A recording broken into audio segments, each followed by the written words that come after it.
My entire world has long revolved around the dark channels running unseen beneath Renard's Reach, a coastal industrial port known for its towering refineries, crooked piers, and the constant grind of distant dredgers.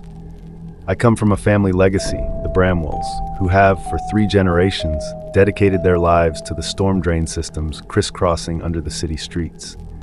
My father, Callum Bramwell, and his father before him took great pride in ensuring that floodwaters never rose enough to swamp people's homes and businesses. As a child, I listened to their cautionary tales of sudden collapses, of strange sinkholes pulling entire courtyards down overnight. Over time, I came to know these underground corridors as intimately as the rooms in my own cramped apartment above ground. A relentless week of rains had pummeled Renard's Reach. Rooftops leaked, gullies overflowed, and the iron footbridges turned treacherously slick. Early one gray morning, as I struggled to shake off sleep, my phone buzzed.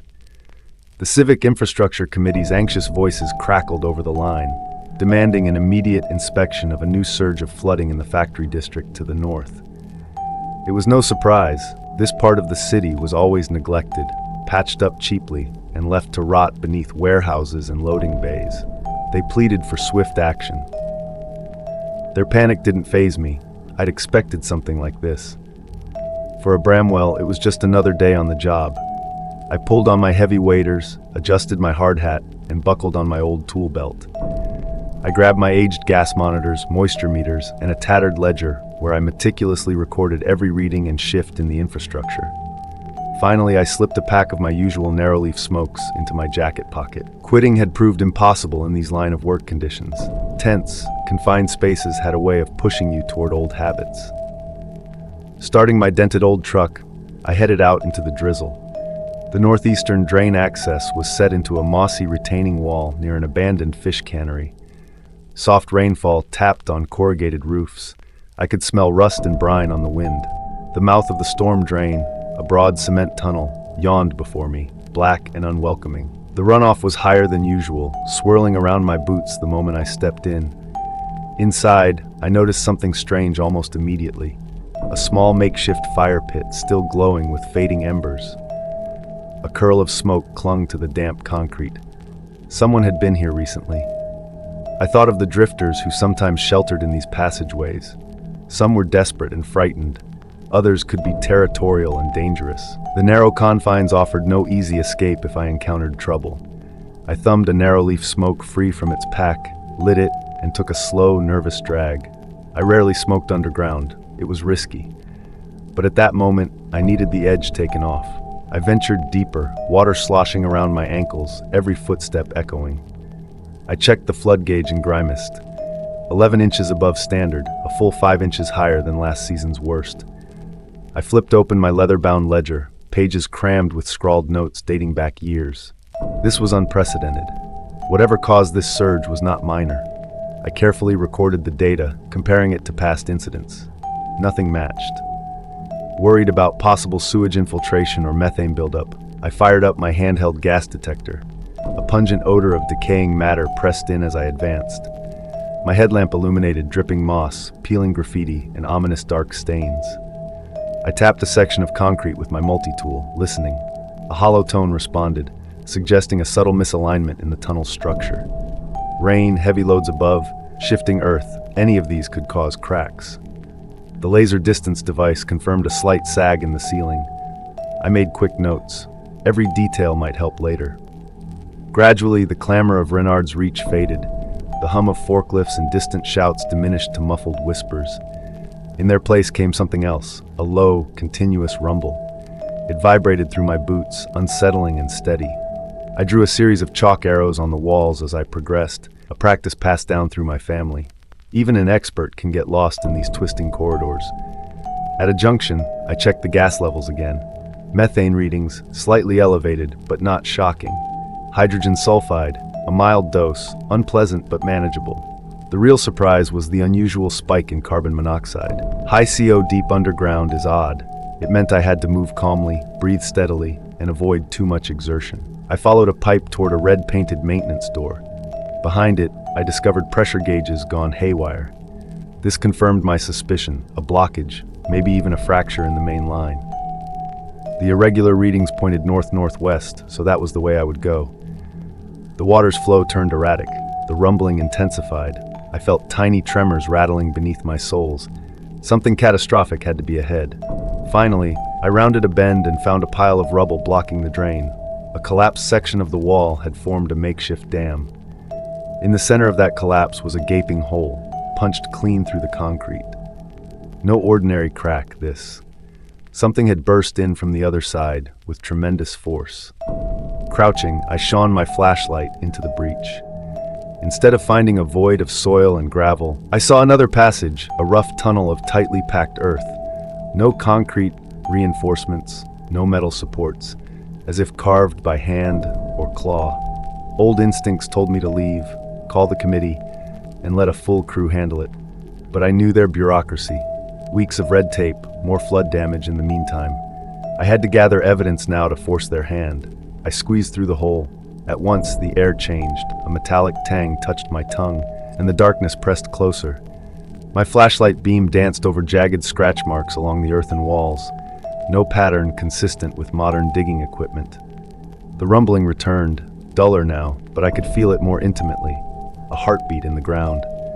Clumps of dirt sifted from the low ceiling. Was it machinery above or something else entirely? The tunnel sloped downward, twisting unpredictably. It felt ancient, primal, more like an animal's den than a human-made conduit. I notched tiny marks with my multi-tool, but the earth was unnaturally firm, resisting every cut. Whoever or whatever had dug this had immense strength. Deeper inside, the passage narrowed, then widened arbitrarily. I switched on the gas detector again. Methane rose, CO fell. The air had its own strange ecosystem.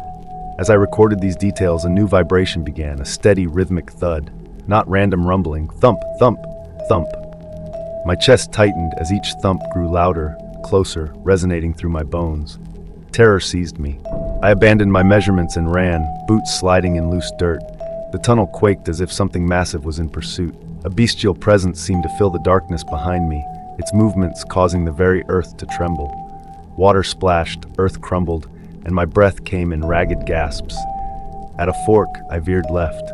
The heavy thumping paused, as though my pursuer had lost my trail. I dared not breathe loudly. The slightest sound echoed like a gunshot in these cramped quarters. I pressed on, but now I was lost. Every turn looked the same, an endless warren of dirt and gloom. After a time, the pursuit seemed to wane. I took a gamble and tried to backtrack, combing for footprints or tool marks. Amid the silence, I heard a faint hum, like a distant engine idling. Relief flooded me. Maybe I'd find workers operating heavy equipment. Maybe I could warn them or get them to shut down whatever they were doing.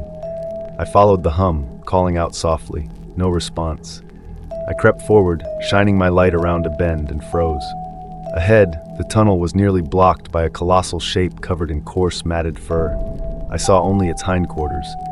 Muscular legs ending in long, curved claws that raked through the earth, packing it tight behind. It breathed heavily, each exhalation causing a damp shudder in the tunnel's walls. Whatever it was alive, and it was enormous. I retreated a step, heart pounding. Suddenly it lurched forward and disappeared. A surge of panic pushed me into a desperate run. I could hear it now, circling through alternate tunnels, trying to outflank me. Claws scraped dirt, sending pebbles skittering. It knew these passages intimately, each twist and turn its territory. My mind conjured its face. What could it look like? A nightmare of fangs and primitive rage? I raced blindly, feeling it close in whenever I dared run straight. If I zigzagged through side routes, it hesitated, giving me moments of respite. Eventually, I found myself at a dead end, a sheer wall of packed earth. The creature had tried to break through here before. Fresh claw marks scored the dirt, revealing a thin layer of concrete behind. The official drain system lay beyond, but inaccessible. Over my shoulder, the beast's approach became unmistakable. Snarls mixed with that terrible thumping, the scrape of powerful limbs heaving against the tunnel floor. I had no weapon, no escape. In that suffocating darkness, I calmly pulled out a narrow-leaf smoke, cupped my lighter, and took a drag. Against all rules, I chose to spend what I believed were my last moments breaking protocol. The harsh smoke burned my throat, but gave me a flicker of comfort.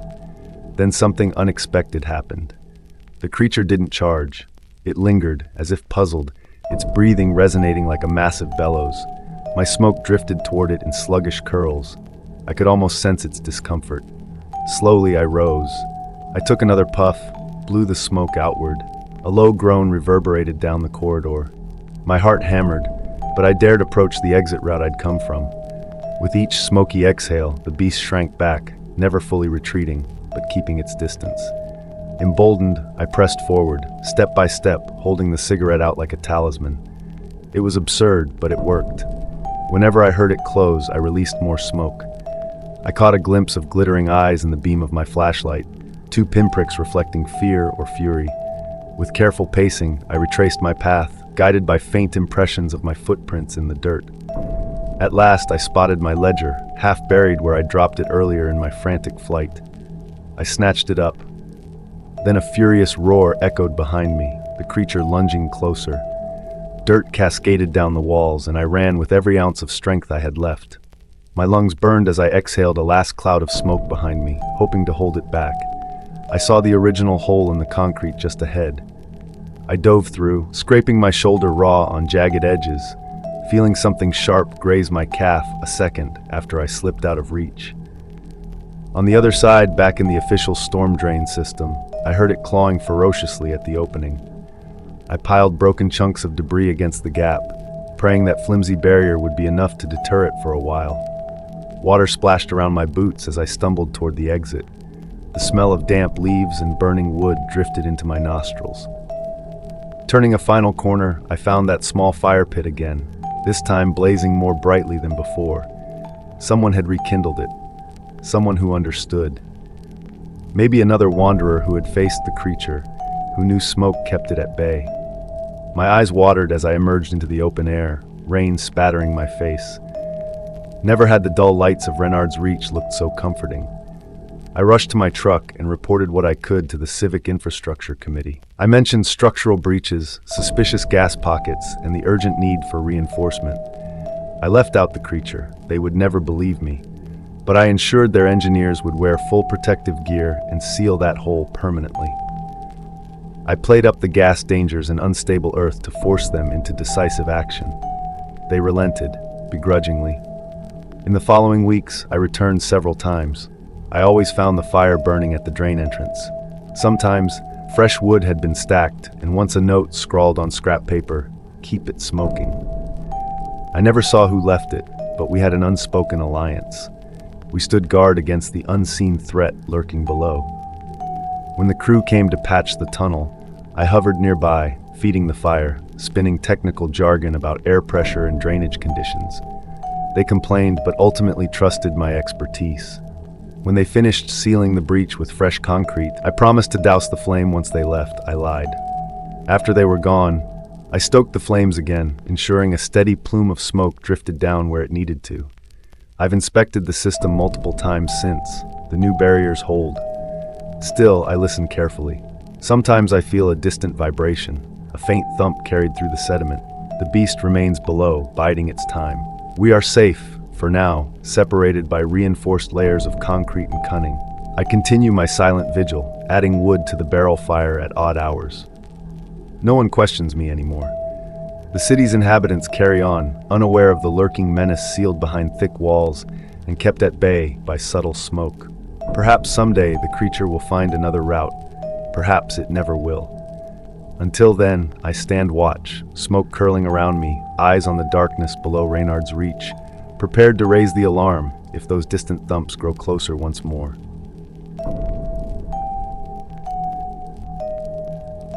The following are extracts from the diary of my great-great-granduncle, but not as a soldier. This time I'm rewriting his account to reflect the experience of a construction worker assigned to demolish a condemned old building. I've spent weeks digging into his strange journal, piecing together events he recorded late in his career. Although company records mention that he was laid off for unfitness, nothing prepared me for the horrors he described. Reading through these entries, I think I understand why he ended up drowning his sorrows in cheap liquor before the job was done. I can still remember the first unsettling event that rattled all of us on site. We'd arrived 2 days before at the old Glenford Apartments, a rotting husk of a building slated for demolition. The place had become a haven for squatters and possibly criminal gangs. Our contract was simple: clear the area, make sure no one was hiding inside, then bring it down. But nothing is ever that easy. On that first morning, when we were still mapping out safe entry points, we heard a baby's cries echoing through the vacant halls. As we moved in to investigate, we found a woman, a frail, desperate mother, stumbling through a debris-strewn corridor. She clutched her injured child, its tiny arm mangled as if caught in twisted rebar, or perhaps grazed by a stray bullet from a rumored gang shootout in the area. Blood dripped to the cracked linoleum floor. We couldn't tell how it happened exactly. No one fired a shot, but maybe some local thug lurking in the shadows had fired into the darkness. We tried to help, but we were contractors, not medics. Still, we offered to call for an ambulance. But the mother's eyes were wild with fear and pain. The child was too far gone, arm nearly torn away, blood pooling beneath its tiny body. Its cries were unnaturally strong at first, heartbreaking shrieks in the dim hallway. Yet no amount of strength could save him. His crying stopped moments later, leaving only silence and the soft drip of blood onto dirty floorboards. We wanted to show we cared, to let the squatters and locals know we weren't their enemies. Our foreman even offered to help arrange some kind of dignified removal of the child's body. But the building's longtime caretakers, old squatters who treated these ruins like a home, suggested we stay away. They said the grieving mother and her relatives blamed us. If we hadn't come here to demolish their last refuge, maybe the violence that harmed her baby would never have erupted. Our foreman tried to reason with them, but they didn't want our presence at any funeral rites they might hold somewhere within these dilapidated walls. The building's self-appointed leader warned that tensions were high, and our presence would spark anger rather than goodwill. The foreman clenched his jaw, muttering about how ungrateful they were for the safety measures we offered, evicting dangerous squatters, ensuring no gang members were lying in wait, but he conceded. Night came, and I was on watch duty just outside the building, posted near a boarded-up side entrance. The darkness seemed heavier than usual, and the old structure loomed like a rotten beast in the moonlight. Then I heard movement, soft scraping just beyond the broken chain-link fence. No one was supposed to be out there. We had cordoned off the area. Anyone still creeping around was trespassing. Without thinking, I shouted a warning and fired a flare gun, illuminating the overgrown yard in harsh red light. No immediate threat presented itself, but my shot woke everyone. Grumbling co-workers rushed back into position, cursing me under their breath. I told them I'd heard someone sneaking around, but they acted as if I'd imagined it. Still, something moved out there, I was sure of it. At dawn, one of our security guys patrolled the spot I'd pointed out. There, behind a pile of rubble and twisted metal, they found a body. It was the mother. The same mother whose baby had died less than a day before. But what was she doing outside? And more alarmingly, why had her hands and dress been caked with mud as if she'd been digging? She was dead, a single bullet wound in her torso. My flare gun had frightened her, and someone, maybe one of us in a panic or a hidden shooter we never saw, had fired a real bullet.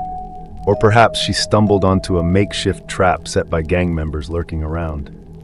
Our boss speculated wildly.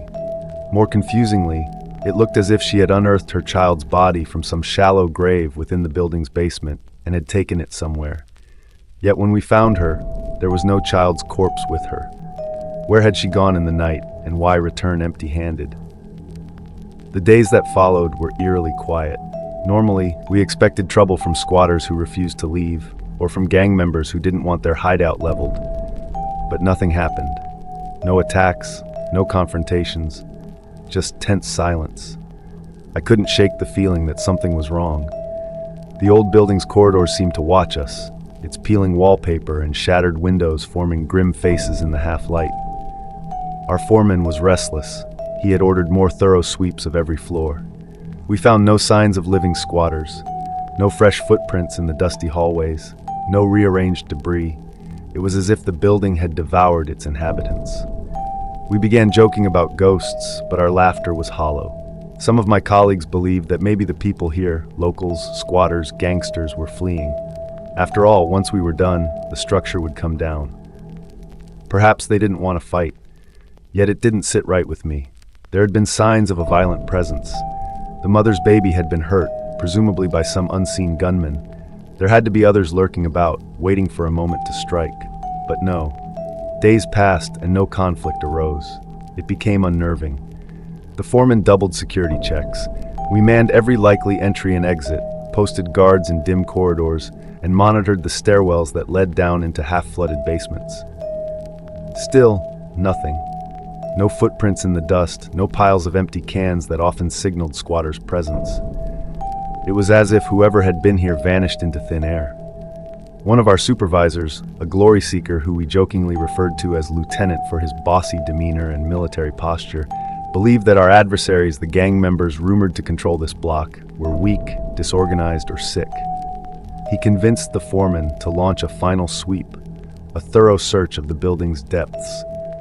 We would check every room, every hallway, every hidden nook, flushing out anyone who might still lurk within. I dreaded this operation. It meant descending into the lower levels, basement storage areas, utility tunnels, and sub-basements no one had touched in decades. The place was notorious for collapsed beams, flooded sections, and rat infestations. But what if we found more than just rats? At sunrise, we formed a team. The lieutenant, our senior supervisor, in front, flanked by a so-called guide, an older caretaker we'd coerced into helping us navigate, and a nervous younger worker who claimed to know a safe route through the collapsed sections. Our goal, reach an old maintenance room rumored to connect to an underground stream or drainage pipe, possibly a hidden spot for criminals or contraband. The descent was brutal. Narrow corridors, slippery with algae. Rusted pipes hissed and dripped foul water. The smell of rot and decay grew stronger as we descended. Our flashlights revealed stained walls and old graffiti, some of it looking disturbingly recent. The temperature rose, turning the air thick and oppressive. We paused frequently to wipe sweat from our brows. By mid-morning, our coveralls clung to our bodies. Still, no sign of living squatters, no ambush, just silence and the occasional squeak of rodents scampering away. Eventually, we reached what the caretaker assured us was near the old utility stream. Instead of flowing water, we found a dimly lit chamber. Electric light flickered from a damaged overhead cable. As we rounded a corner, our flashlights caught something lying on the cracked concrete floor. A body, unmoving. Not a mother or child this time, but a known local thug we had once spotted lurking outside.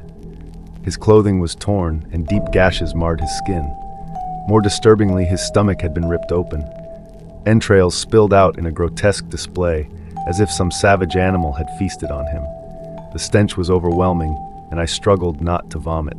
We thought maybe wild dogs or feral rats had done this, but the marks looked too large, too deliberate. We raised our tools, heavy wrenches, crowbars, and scanned the shadows. The lieutenant tried to maintain composure, but I could see fear flickering in his eyes. Just then, another of our group shouted, "I've found something!" We hurried over and saw a makeshift camp. Old sleeping bags, crates, and sacks scattered around. But the occupants, if they ever existed, were all dead. At least 30 bodies lay in grotesque poses. All had suffered the same fate.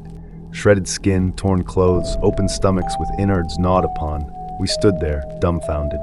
Who, or what, could have done this? The squatters had rifles at some point. We found shells scattered about, yet they had been massacred like animals.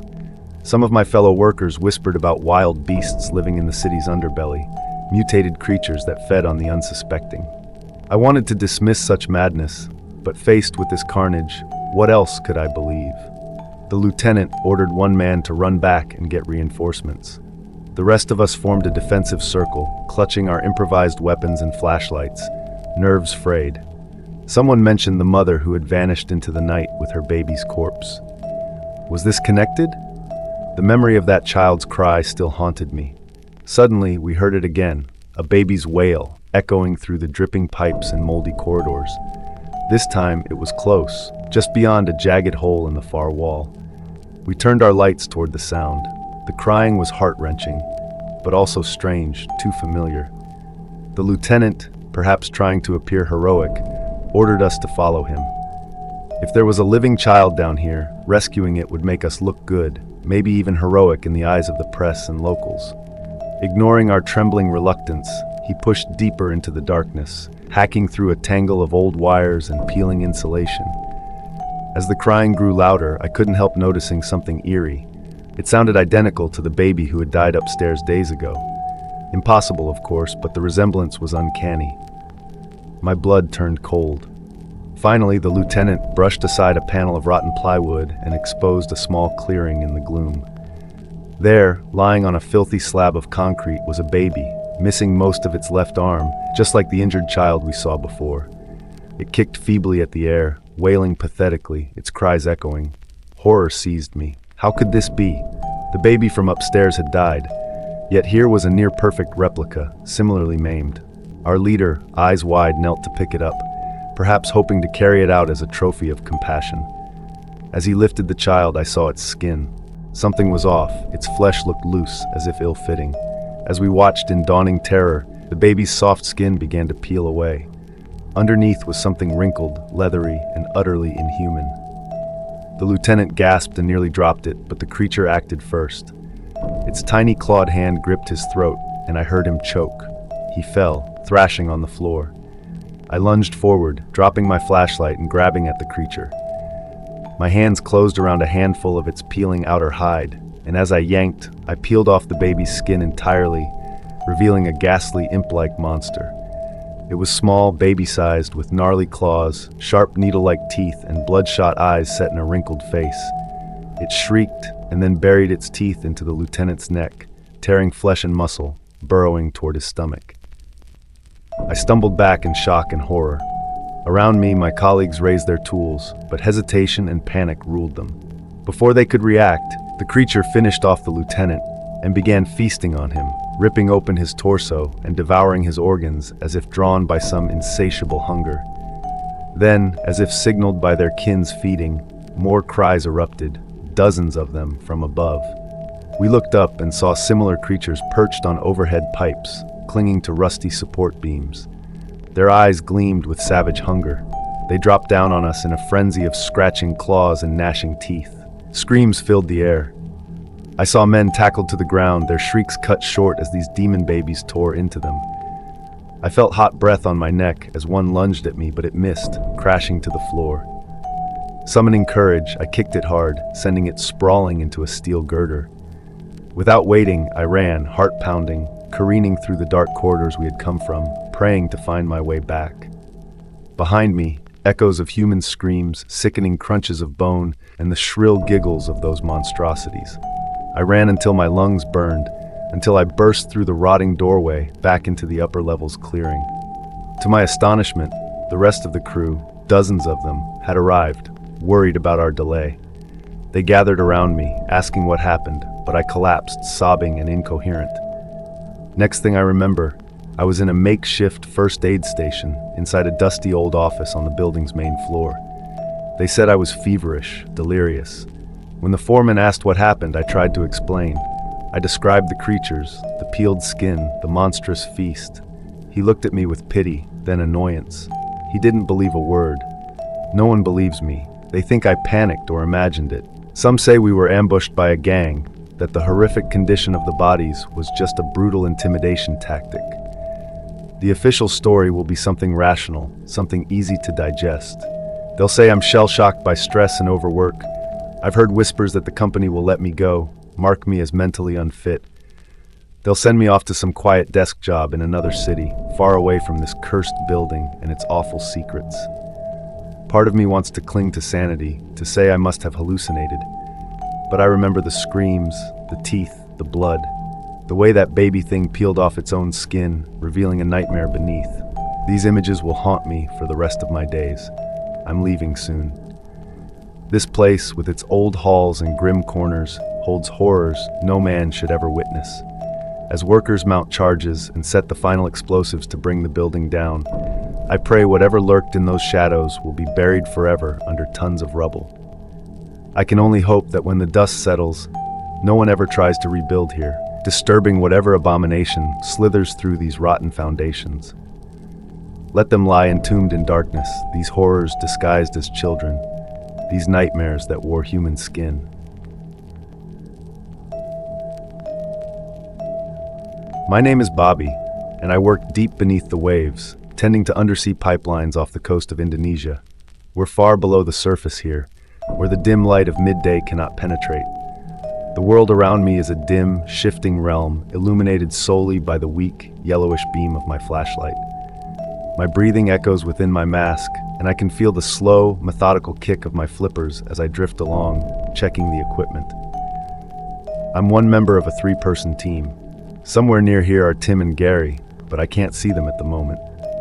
This massive pipeline, which I'm assigned to inspect, extends upward into a specialized underwater habitat, a sealed chamber where air is trapped, and also plunges downward into unknown depths. I hover in the murk, shining my flashlight along the pipeline's towering metal curvature. Even from where I float, the structure feels ancient and monolithic, a rusted cylinder disappearing into the blackness. I lower my beam, peering past my own flippers. The pipeline descends further than my light can reach, swallowed by a bluish darkness that seems endless. There's something unsettling about this knowledge, that beneath me lies a complex skeletal framework supporting the pipeline at the ocean floor. It's as if there's a vast metal skeleton lurking below, patient and silent. I shudder, recalling the old stories divers tell in these waters. They speak of strange spirits, call them water ghosts or deep-sea tricksters. Some say these entities conjure illusions, leading divers astray for their own amusement. They say these spirits may toy with your perception, force you off course, and if the mood strikes them, devour you without a trace. I try not to dwell on such superstitions, but down here, in near total darkness, every shadow takes on a sinister life of its own. My attention snaps to a flicker at the corner of my vision. I twist around, heart pounding, and lift my flashlight. For a terrifying instant, I expect to see something unspeakable drifting near the pipeline. Instead, the beam falls upon a small school of silver fish. They scatter like living shards of mirrored light. I exhale, calling myself an idiot under my breath, my voice muffled by the regulator. I kick my flippers and ascend, following the pipeline upward toward the habitat, a specially designed metal chamber holding a pocket of air, fixed onto the pipe's side. Soon I see the water's surface within that enclosure. The rippling line approaches, and beyond it, I catch a glimpse of movement and color. Tim and Gary waiting inside. I break through, pushing up my mask and removing my mouthpiece, shaking water from my hair as I climb onto the small ledge that runs around the habitat's interior. The habitat is cramped and smells stale. About 4 meters across and 3 meters high, it's just large enough to hold the three of us and some equipment. Tim and Gary are seated with their legs still in the water, their flippers trailing beneath them. I heave a sigh and sit between them, my own flippers still half submerged. It feels paradoxical. We're deep under the ocean, yet we have breathable air in this metal box. From the center of the habitat's floor, the pipeline rises, currently sealed by a giant rubber plug. Our assignment today involves deflating that plug safely. Under normal conditions, oil is inside the pipe, and we can remove the plug without spilling it into the water. The pipeline extends down into the deep, where it splits into 2 directions along the seabed. One branch might lead closer to processing stations near the Indonesian coastline, while the other goes further offshore. The diameter of the pipe is narrow. One could crawl through it in an emergency, but it'd be tight and terrifying. I wipe a bit of salt water from my face as Gary attaches a thick black cable to the depressurization unit. This cable will run down the pipe to the plug. Tim shoots me a knowing grin and asks, "Bobby, did you see any ghostly spirits down there?" His voice echoes slightly in the metal confines. Gary smirks, adjusting the seals. I just shrug and say no, but admit something about the pipeline's depths unsettles me. It's nothing I can pinpoint, just a lingering dread. Gary mentions old legends again, about eerie entities in these waters. Tim waves his hand dismissively, but Gary is persistent. He claims if spirits are going to appear, this ancient sea would be the place. He says he saw something himself, a strange golden fish that vanished too abruptly. Out of curiosity, he followed it away from the pipeline and quickly realized he'd lost his bearings. Surrounded by endless blue void, he felt panic. When he finally turned to find the pipe again, it was gone, just emptiness. He speaks quietly, describing how he tried to retrace his route without success. Then, in the distant gloom, he swears he saw 3 shapes, misty figures with eyes glinting pale light. He only saw them for a second, then they were gone. Eventually, using his compass, he found his way back, but the experience shook him. Tim rolls his eyes, joking Gary might have taken up poetry. I, however, find myself paying careful attention. Tim counters that if there are spirits, the stories always paint them as cruel. They like to knock on pipelines, moan, and trick divers into terror. Maybe, Gary muses, they tried to warn him of something lurking in the pipe. Tim snorts, calling it ridiculous. But there's an uneasy silence when the depressurizer hisses more loudly, starting to deflate the rubber plug within the pipeline. Gary tries to argue that spirits aren't always malicious. Some legends say they can lead lost divers back to safety if they choose. Tim dismisses this, and I remain neutral. We briefly discuss a colleague named Zahir, known for sticking his nose into everyone's business. We joke about pranking him, but the humor feels hollow and forced. Our minds are elsewhere now. The machine finishes its work. The plug is deflated enough for us to proceed. Under normal circumstances, the pipeline should be full of oil at a certain pressure, making the removal safe. But as Gary checks the readings, something is off. Instead of stability, there's a sudden, violent equalization. The air from our habitat rushes into the pipeline with monstrous force. The tiny amount of oil there surges downward at breakneck speed. In seconds, our safe bubble turns into a nightmare. A vortex of water and air twists through the habitat. I'm slammed into the metal wall, my cry turning into a storm of froth and bubbles. Tim and Gary vanish into the maelstrom. The pipeline sucks us in. I lose sense of direction. There's no up, no down, only spinning darkness and roaring water. My shoulder cracks against something hard and metal. My vision blurs with pain and panic. Within heartbeats, I'm dragged headfirst into the pipe. The confines press against my body as I'm forced along at terrifying speed. Oil-tainted seawater floods into my mouth. I choke, blind and disoriented. My limbs thrash uselessly against the pipeline's interior. The thought, "I'm going to die," repeats over and over in my head like a grim mantra. Then, amid this terror, my forward rush levels out. Suddenly, I can lift my face into a tiny air pocket trapped in some uneven section of the pipe. I cough violently, spitting out foul water. My wrist throbs. It might be broken.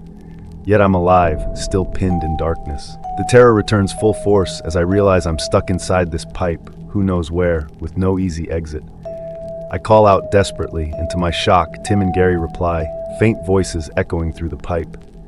They claim they're alive, each injured, but breathing. The realization we survived, at least momentarily, is a fragile comfort. We're trapped at the ocean's bottom, encased in steel, and no one on the surface knows we're still here. The habitat, our lifeline, is destroyed. We understand we must move. Staying put means eventually running out of oxygen or facing another pressure shift that drowns us outright. I propose we try crawling along the pipe, hoping to find a way towards a known maintenance station. If we were pulled in a favorable direction, perhaps we're only a kilometer or so from a place where the pipeline surfaces in another habitat or station. But if we went the wrong way, we might be heading deeper into nothingness. Tim and Gary both hesitate. They're hurt. Tim admits one arm is useless. Gary groans that both legs feel badly injured. Still, we agree there is no other choice. We can't stay. We must shuffle along this constricted metal tomb.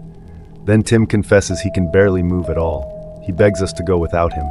We argue, but he insists. The clock is ticking. With heavy hearts, Gary and I leave Tim behind, promising we'll come back. We begin our slow, harrowing crawl. The inside of the pipe is slick and cramped. We must keep our faces tilted upward to find what meager air remains trapped along the pipe's top. Each movement is painful. Time dissolves into a sequence of labored breaths and blind fumbling. Occasionally, we find a tiny pocket of air and pause to rest. I go first, scouting ahead, then return for Gary, and together we inch forward. Eventually, we realize our current pocket of air is nearly spent. I must advance alone, holding my breath, searching desperately for another bubble of life. It's a torment of willpower. My lungs scream, my body aches, but after what feels like an eternity, I find another pocket. I knock on the pipe, receiving no answer, but I trust Gary will follow. We repeat this exhausting process, me forging ahead, finding minuscule caches of air, then coming back. The journey is torturous. The pockets shrink in size and frequency.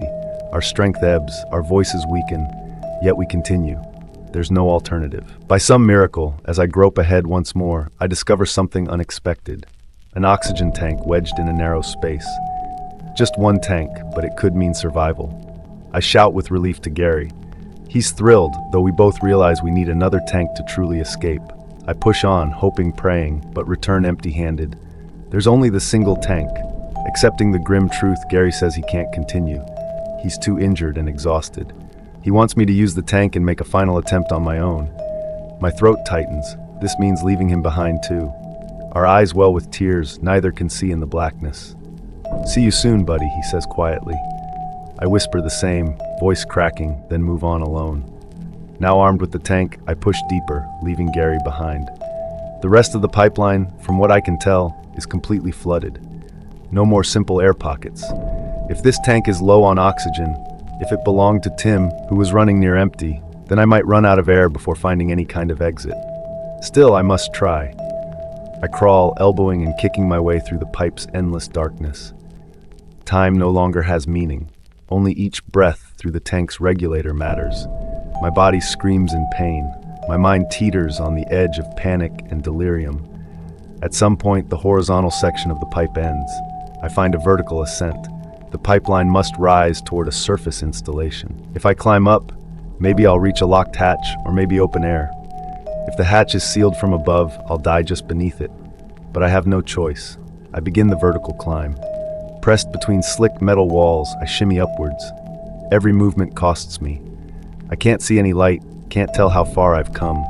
My lungs grow heavier with each breath. The oxygen in the tank might be dwindling. I think of Tim and Gary, left behind in pockets of stale air. I think of how close I might be to freedom, just a bit further. My arms tremble, my legs shake. Then, as if by fate, my head emerges from water into another tiny chamber. It's pitch black, but I can breathe without the regulator. I feel above me, a solid metal lid, no latch from beneath. I push, slam, shout. My cries are muffled. Panic sets in. If no one's up there to hear me, this is my grave. I pound the pipe with both fists, ignoring the agony in my broken wrist. I scream for help, again and again, tears mingling with salt water and oil. Then, miraculously, I hear scraping. The lid shifts, and a wedge of harsh electric light blinds me. Strong hands reach down, grab my suit, and haul me out. I collapse on a metal platform, sobbing with relief, gulping fresh air. My rescuer stands over me, bewildered. It's Zahir, the man we joked about, staring at me as if I'm a ghost come to life. In the following hours, rescue teams swarm the area. Helicopters arrive, boats fan out over the surface. They send divers into the pipeline, now carefully depressurized and stabilized, looking for Tim and Gary. They knock on the metal, call their names. Night drags on, but there is no response. Eventually, they find the bodies of Tim and Gary near where we were originally pulled in. The official reports say they must have died at the moment of the accident, never conscious of the ordeal that followed. Yet I know I spoke to them, heard them guiding me along the pipe. Did I imagine it, or did something wear their voices as masks?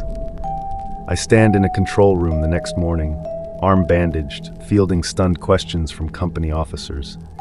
I recall my desperate crawl in the darkness. I think of how I survived, alone, and how I heard voices that shouldn't have been there. As the morning sun sparkles gently on the Indonesian sea, I stare out a window. I say nothing, remembering every moment of horror. The calm waves give no hint of what lurks below, of what played with my perceptions in the endless dark. All I know is I lived, and that Tim and Gary are gone forever. The silence of the deep haunts me still.